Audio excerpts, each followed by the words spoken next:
कृष्णाय वासुदेवाय हराय परमात्मने प्रणत कृष्णाय साई गोविंदाय नमो नमो नमो पंकजनाभय नमो पंकजमालिने नमो पंकजनेत्र नमस्ते पंकजराय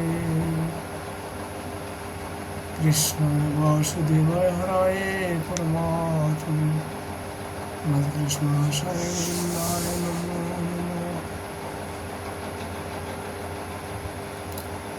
श्रीमद् भागवत जी का दशम स्कंद सप्त अध्याय संकोण भंजन और तीनावत उद्धार।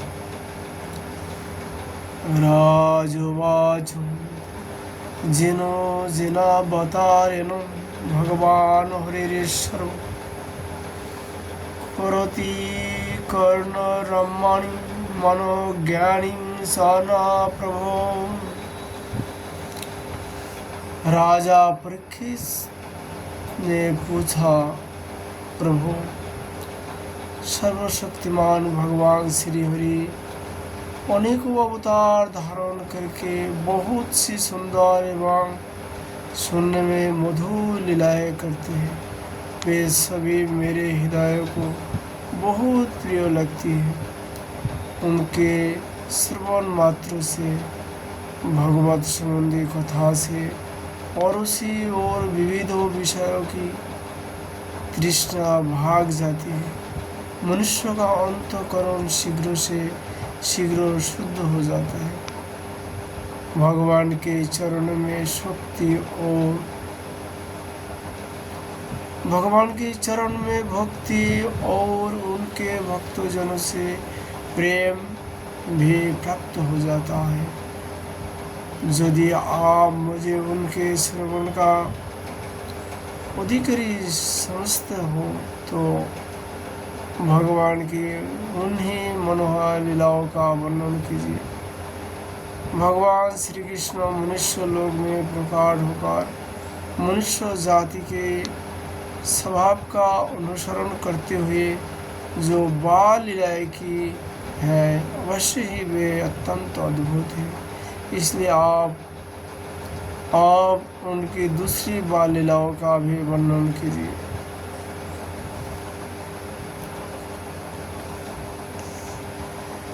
श्री शुक उवाच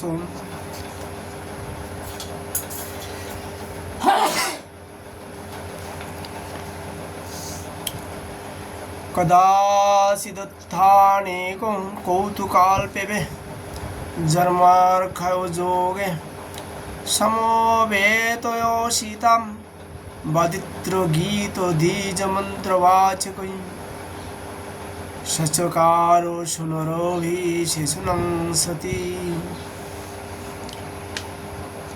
श्री सुखदेव जी कहते हैं, परीक्षित, एक बार भगवान श्री कृष्ण के करवट बदलने का अभिषेक उत्सव मनाया जा रहा था। उसी दिन उनका जन्म नक्षत्र भी था। घर में बहुत सी स्त्रियों की भीड़ लगी हुई थी। गाना बजाना हो रहा था। उन्हीं स्त्रियों के बीच में खड़ी हुई सती शादी जशोदा जी ने अपने पुत्र का अभिषेक किया। उस समय ब्राह्मण लोग मंत्र पढ़कर आशीर्वाद दे रहे थे। नंद रानी जशोदा जी ने ब्राह्मणों का खूब पूजन सम्मान किया। उनने अन्न वस्त्र माला गाय आदि मुँह मांगी वस्तु दी। जब जशोदा ने उन ब्राह्मणों द्वारा स्वस्ति वाचक कराकर श्याम बालक के नहलाने आदि का कार्य संपन्न कर लिया, तब यह देख कर कि मेरे लल्ला के नेत्र में नींद आ रही थी, अपने पुत्र को धीर से सज्जा पर सुलाए दिया। थोड़े देर में श्याम सुंदर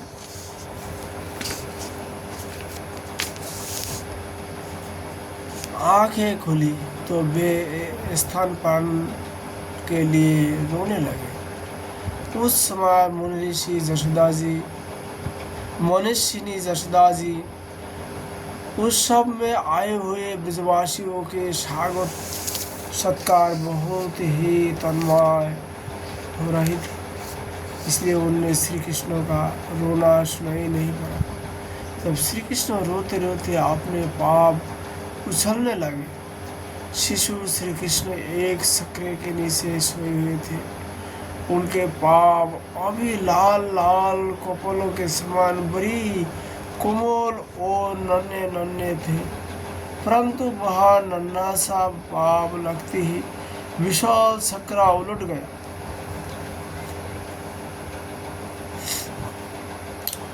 उस सक्रे पर दूध दही आदि अनेक रसों से भरी हुई मटकियाँ और दूसरे बर्तन रखे हुए थे। वे सब के सब फूट फाट गए। उस सक्रे के पहिए तथा धुरे अस्त व्यस्त हो गए। उसका जुआ फट गया। करवट बदलने के उत्सव में जितनी भी स्त्रियां आई हुई थी, वे सब और जशोदा, रोहिणी, नंद बाबा और गोपगण इस विचित्र घटना को देखकर व्याकुल हो गए। वे आपस में कहने लगे, अरे यह क्या हो गया? यह सक्रा अपने आप कैसे उलट गया?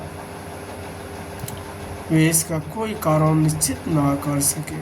वहाँ खेलते बालकों ने गोपी और गोपियों से कहा कि इस कृष्ण ने ही तो रोते रोते अपने पाप की ठोकर से इस उलट दिया। इसमें कोई संदेह नहीं। परंतु गोपों ने उसे बालकों की बात मानकर उस पर विश्वास नहीं किया।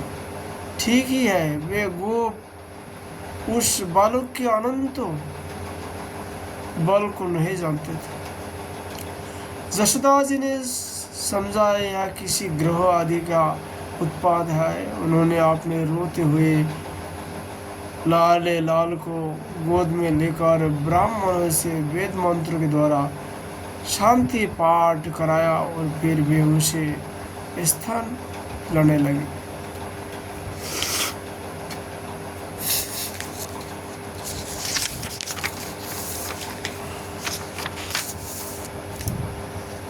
बलवान गोपों ने सक्रिय को फिर सीधा कर दिया। उस पर पहले की तरह सारी सामग्री रख दी गई।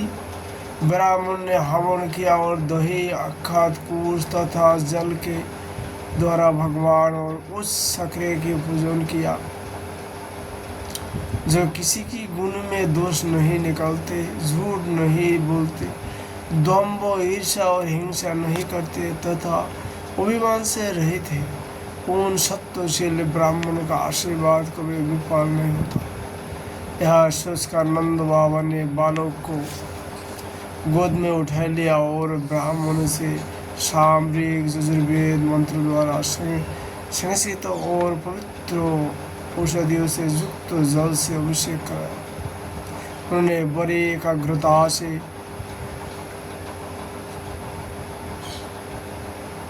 सस्तेयन पाठ और हवन कराकर ब्राह्मण का अति उत्तम अन्नों का भोजन कराया।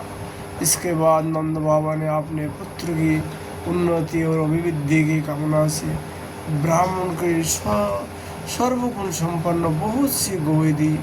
वे गोए वस्त्रों, पुष्पमाला और सोने के हार से सजी हुई थी। ब्राह्मण ने उन्हें आशीर्वाद दिया। यह बात स्पष्ट है कि जो वेदवेत्ता और सदाचारी ब्राह्मण होते हैं, उनका आशीर्वाद कभी निष्फल नहीं होता। एक दिन की बात है, सती जशोदा जी ने अपने प्यारे लल्ला को गोद में लेकर दुलार रही थी। सहसा श्री कृष्ण चट्टान के समान भारी बन गए। वे उनका भार न सह सकी। उन्होंने भार से प्रीत होकर श्री कृष्ण को पृथ्वी पर बैठे दिया। इस नई घटना से वे अत्यंत चकित हो रहे थे। इसके बाद उन्होंने भगवान श्री पुरुषोत्तम का स्मरण किया और घर के काम में लग गए। तीनवत्व नामक एक दैत्य था। वह कंस का निजी सेवक था। कंस की प्रेरणा से बवंडर के रूप में वह गोकुल में आया और बैठे हुए बालक श्री कृष्ण को उठाकर आकाश में ले गया। उसने ब्रज रात से सारे गोकुल को ढक दिया और लोगों की देखने की शक्ति हर ली। उनका अत्यंत भयंकर शब्द से 200 दिशाएं कांप उठी। सारा ब्रज 2 घड़ी तक राज और तम से ढका रहा। जशोदा जी ने अपने पुत्र को यहाँ बैठा दिया था। वह जाकर देखा तो श्री कृष्ण वह नहीं थे।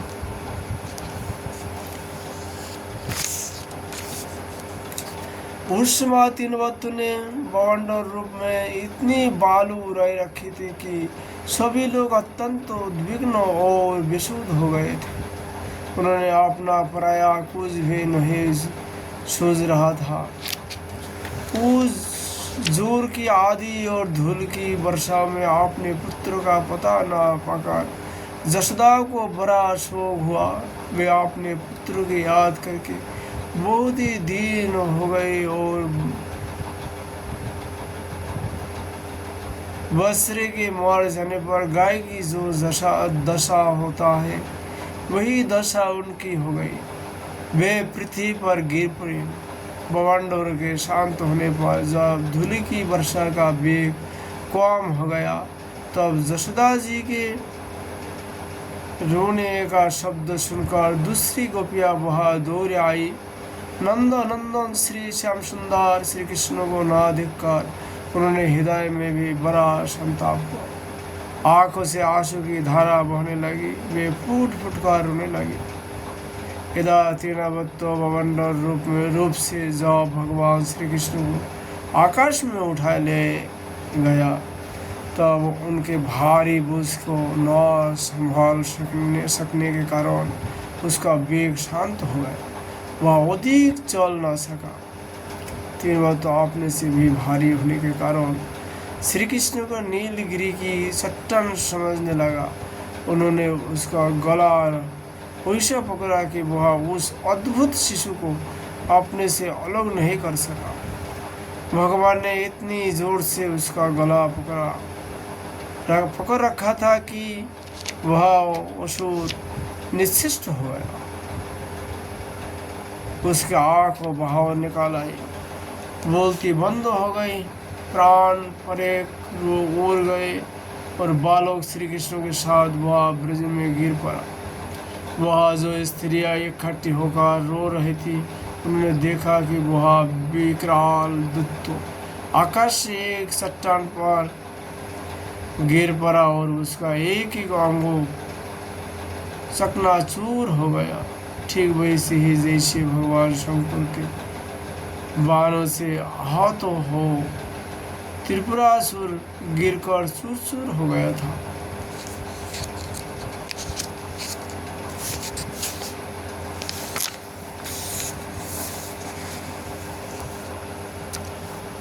भगवान श्री कृष्ण उसके